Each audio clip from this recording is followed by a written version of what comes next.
The American Revolution. It was when the Americans decided that they would fight for their independence from Britain because of taxation without representation. They would later have their first revolutionary battle at Lexington and Concord. Waiting for the British was 1,000 Minutemen along the road. They called the first shot at Lexington and Concord the shot heard around the world. And 273 British troops were wounded and killed by the time they made it to Boston. George Washington plays a very significant role inside the American Revolution. The Congress met up and proposed to make him the Continental Army leader, and it was soon passed because they wanted George to lead.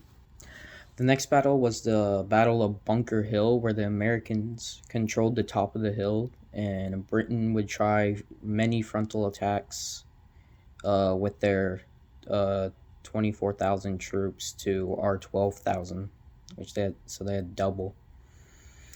And then the Americans are winning these because they got control of the top of the hill.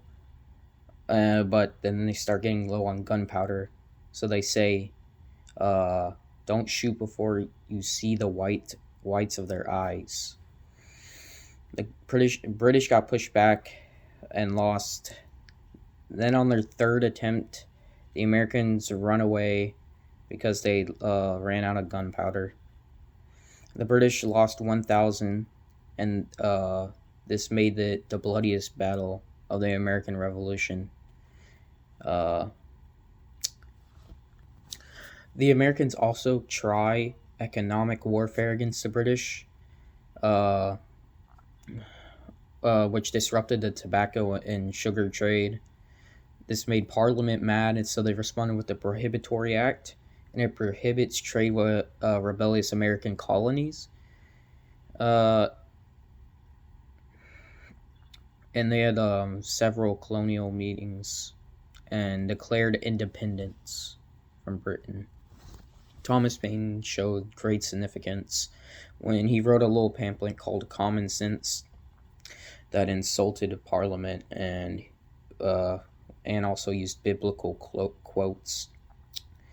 And he declared independence with that pamphlet, and it made a lot of people join the revolution. And about 30,000 were sold, and 500,000 people read it in total. To deal with the rebellious Americans, some loyal people loyal to Britain would hire mercenaries called Hessians to kill them. As it stands, the people of the United States are currently one third loyalist, one third are undecided, and one third are patriots that want to rebel.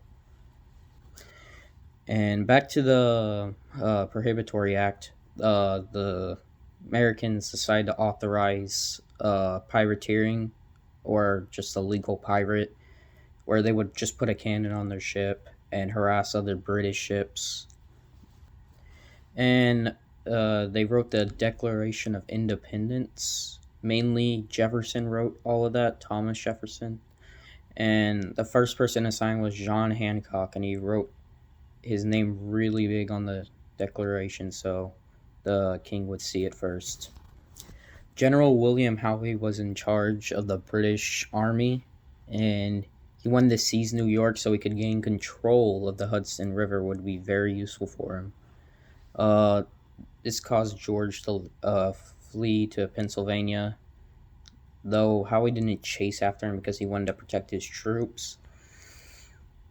And once they got to New Jersey, they had the Battle of Trenton, and they attacked on Christmas and ended up capturing 1,000 of the British troops. After this, they would go and attack Princeton and capture a third of the British troops. Well, some of the ones there, and then they would go into Valley Ford. The next battle they had was the turning point in the Revolution, the Battle of Saratoga, where General John Burgoyne was the general for the British. The Americans had rifles while the British had muskets. The Americans played shot a little different to the British because they would hide behind rocks and trees and peek out and then shoot, then reload behind the rock or tree. And John is forced to surrender with his 8,000 troops.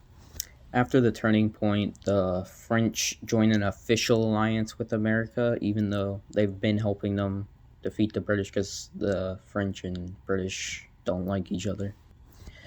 A little after this, during the Valley Forge, Frederick would join the Americans in the Revolution and whip George's army back into shape.